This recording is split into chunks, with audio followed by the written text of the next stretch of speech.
Podcasting es el acto de distribuir los podcasts o archivos de audio en Internet. Es el proceso de crear una grabación de audio y hacerla disponible en formato digital.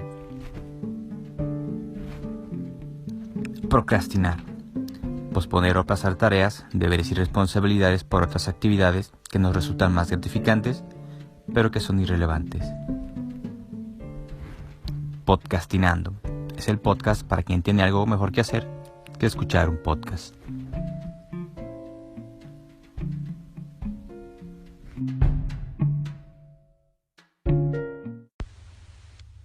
Episodio 3. Discriminación y prejuicio.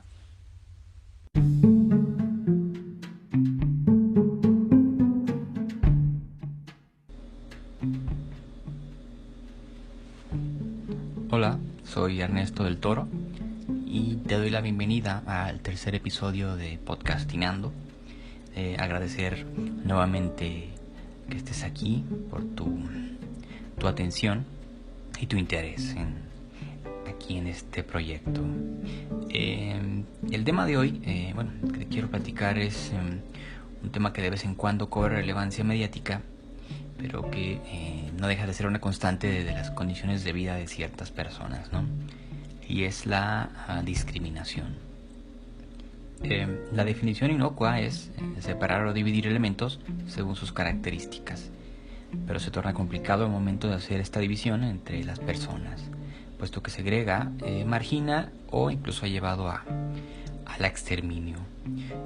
Para esto me voy a apoyar en un libro llamado Democracia y Discriminación, escrito por el doctor en filosofía Luis Salazar, un profesor de la UNAM. Y bueno, hay una cita importante, es la definición de discriminación según Norberto Bobbio, ¿no? Es un filósofo italiano fallecido en el 2004, hijo de fascistas pero convertido en un antifascista, que identifica 3 etapas de la discriminación, ¿no? Te las enumero. La primera es la comprobación de la diferencia. La segunda etapa es la evaluación positiva de nuestros rasgos. Y la tercera etapa es legitimar el derecho a dominar.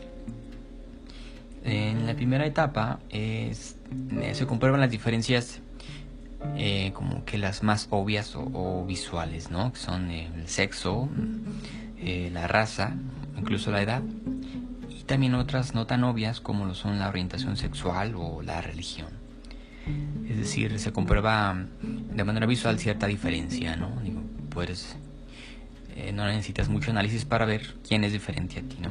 Ahí es una manera de discriminar que en la definición inocua pues no afecta, ¿no? La segunda etapa es la evaluación positiva de nuestros rasgos y por ende la evaluación negativa de quien no los tiene, ¿no?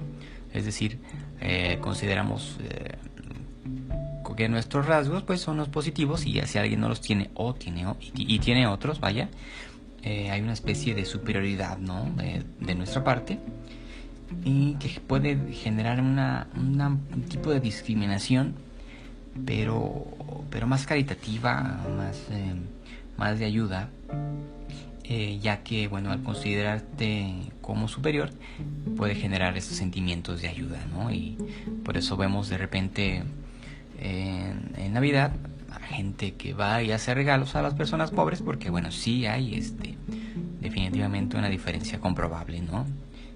Y a través de esta diferenciación se generan esos actos de bondad, ¿no? Por ejemplo. Pero la cuestión aquí es la tercera etapa, cuando esta diferencia que tú reconoces legitima el derecho a dominar, someter, insultar o maltratar o incluso a exterminar, ¿no? a los otros, a los diferentes.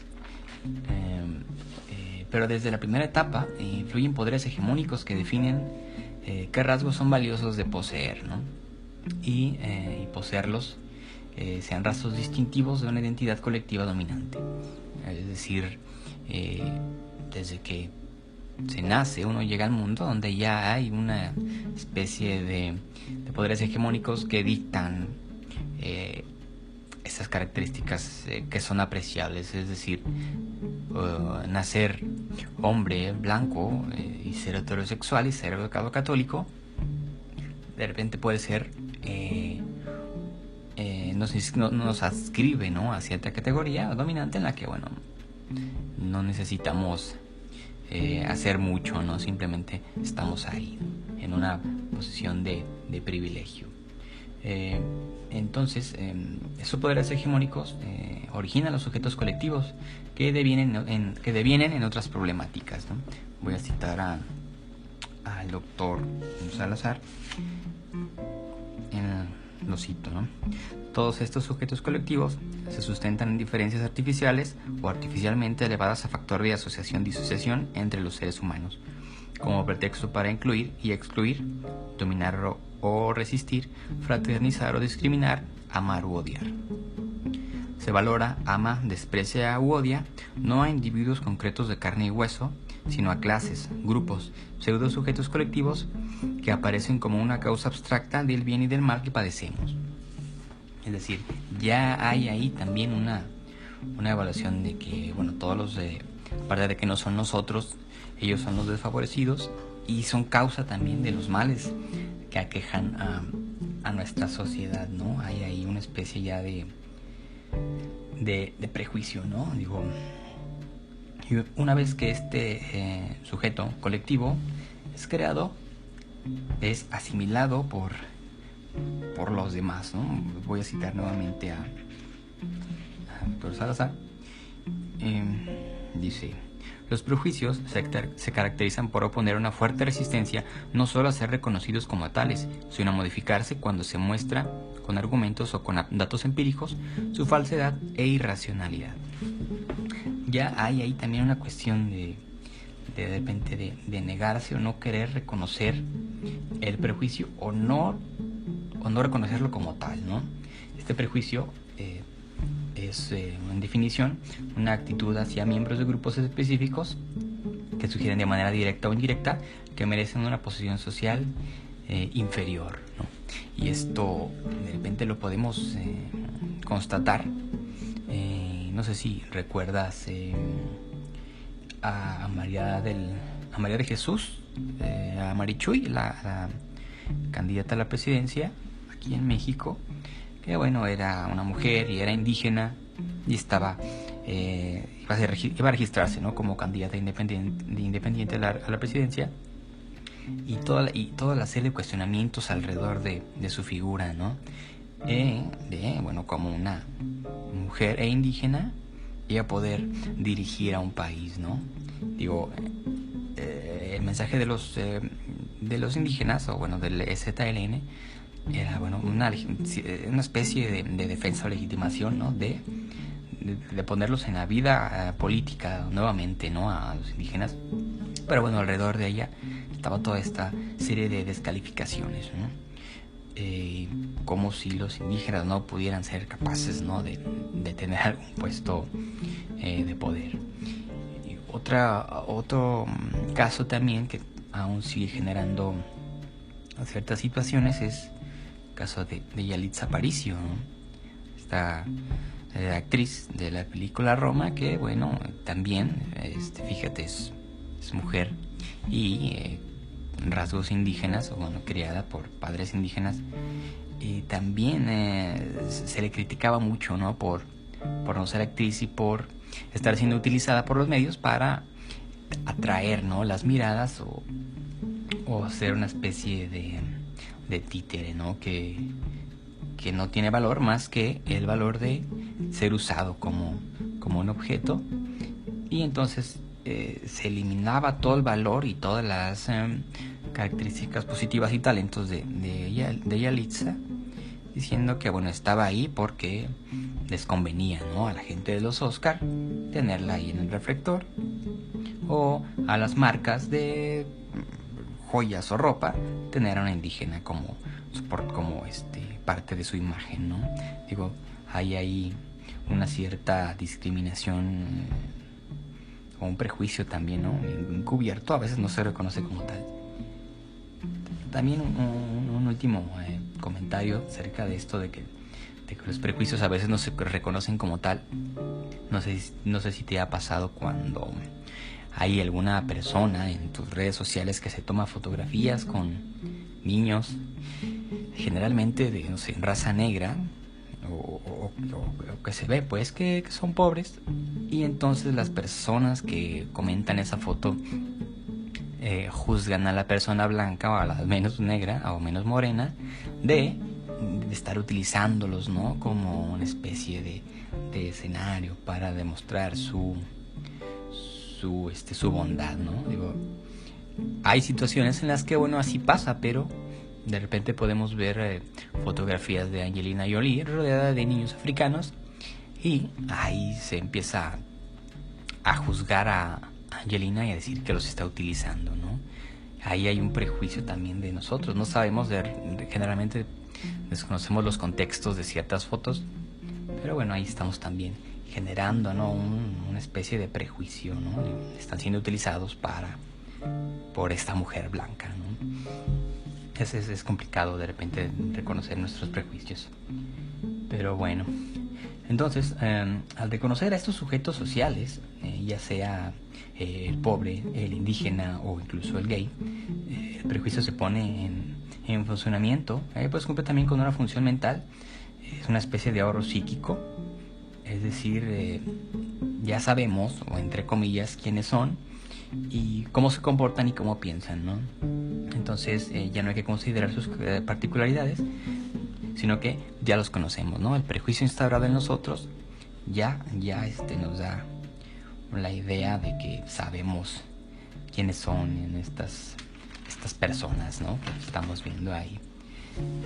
Aquí un papel muy importante es el de los medios masivos de comunicación, porque han de alguna manera legitimado, ¿no?, este prejuicio, y lo siguen legitimando, ¿no?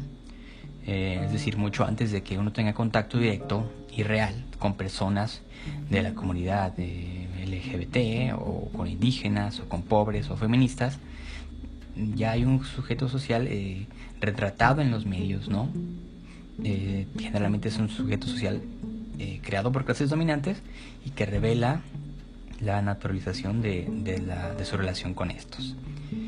Ahí es muy importante también de repente reconocer cómo antes de tener contacto real con las personas tuvimos ya un contacto virtual, ¿no?, a través de los medios, sobre todo de internet, en el que hay una especie de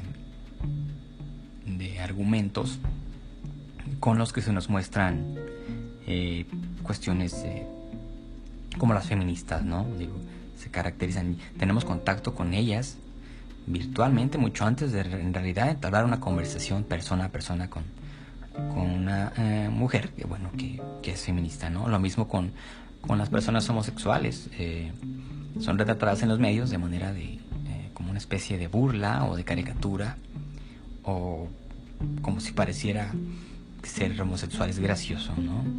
Y entonces, sobre todo en las jóvenes, que son los que menos tienen contacto real con el mundo, hay una especie de conocimiento ya virtual de las personas, ¿no? Y entonces se generan estas ideas erróneas de lo que es ser una feminista o ser un gay, ¿no?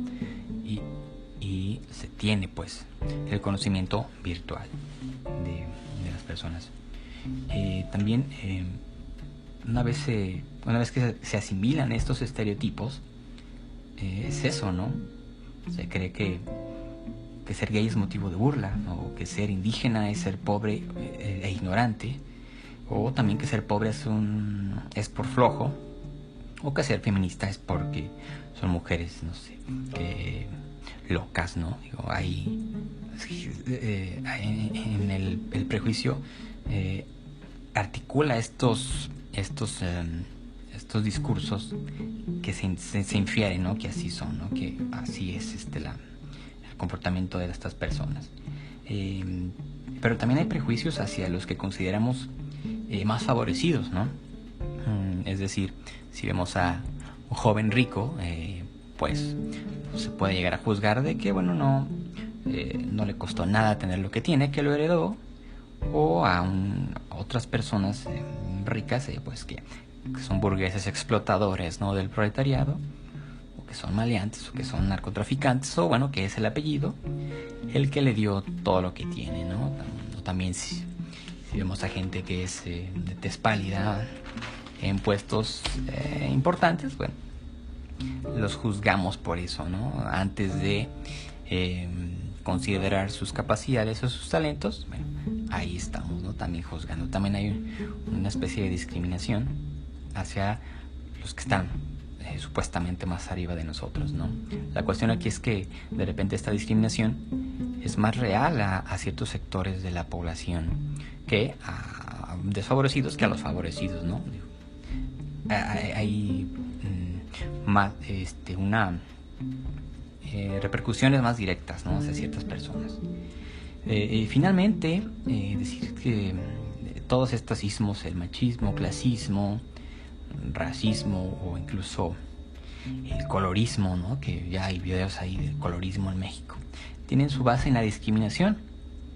Pero bueno, entiendo que esos términos son específicos para ciertos problemas de la población, ¿no? Pero esos problemas son causados por condiciones que legitiman a un sujeto social sobre otros, ¿no? Es decir, es muy diferente ser un hombre blanco, heterosexual y católico a ser eso, ¿no?, un hombre moreno, homosexual y ateo. Si los imaginamos a estas dos personas en nuestra mente, ¿dónde las colocamos, no? ¿Cuál es la posición que les daríamos socialmente, ¿no? Lo mismo con una mujer, ¿no? Una mujer blanca, heterosexual y católica dista mucho de la posición que le damos mentalmente a una mujer morena, homosexual y atea, ¿no? Son casos es un ejemplo muy específico, pero que nos sirve como ejercicio mental, ¿no? Reconocer nuestro prejuicio también y reflexionar de dónde viene nos ayuda a entender por qué consideramos inferior a alguien, ¿no? Y también nos ayuda a entender por qué consideramos que su condición es legítima. Pero bueno, esto no es suficiente, ¿no? Dice el doctor Salazar lo siguiente respecto a esto. Te lo cito, mira. No debiéramos olvidar tampoco que, por eso, para neutralizar y desmontar esos prejuicios y delirios, no bastan los buenos argumentos científicos o éticos, sino que es indispensable encontrar la vía para reformular y redefinir legal e institucionalmente tales intereses, ¿no?, los intereses hegemónicos. Es importante aquí también mencionar el papel de las instituciones en cuanto a cómo las mismas instituciones crean sujetos sociales, ¿no?, a través de sus programas de beneficencia y al dictar las características que deben tener las personas para poder acceder a ellos, hay también un sujeto social, ¿no?, que bueno, no es discriminatorio, pero sí los crean, ¿no? Y entonces podemos decir que hay que cumplir con ciertas características las personas de la tercera edad para acceder a ciertos servicios, o las mujeres para tener cierta asistencia tienen que cumplir con ciertos criterios, incluso hasta para obtener una beca, ¿no?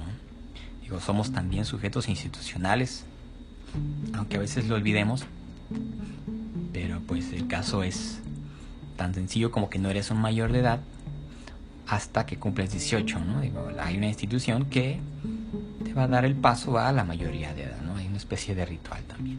Pero es eso, ¿no? Somos también seres institucionales, definidos institucionalmente, ¿no? Y bueno, por eso las manifestaciones de los sectores oprimidos y desfavorecidos son esenciales para la mejora de sus condiciones de vida, ¿no? A veces no hay de otra más que salgan a la calle porque así se comporta el poder, ¿no?, con el pueblo.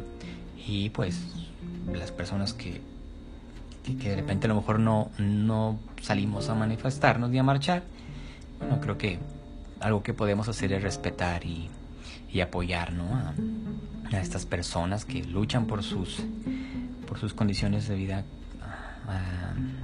que mejoren, ¿no? Uno a lo mejor desde una posición de privilegio podemos empezar a criticar, pero bueno, hay que ser también empático, ¿no? Y bueno, creo que ya ese es el tema. Espero haber sido claro y que haya sido también de tu interés y que pues, te haya servido, ¿no? De la manera de reflexión, ¿no? Digo, de evaluar también nuestros prejuicios, que a veces parece que no son prejuicios, pero sí lo son, ¿no? Pues no me queda más que agradecerte nuevamente, despedirme, invitarte a que sigas los siguientes episodios. Si te gustó, házmelo saber y pues, compártelo también si quieres. Si no, pues no te preocupes. Y bueno, es todo. Hasta luego.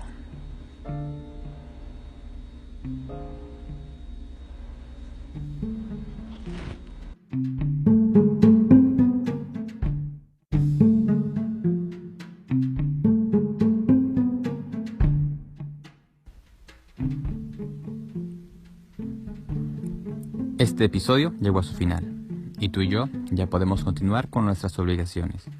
Espero que me prestes tu atención en el próximo episodio. Y si tus obligaciones son muy agobiantes, te invito a ingresar a enestodeltodo.wordpress.com y que leas alguno de los ensayos que ahí publico. Hasta luego.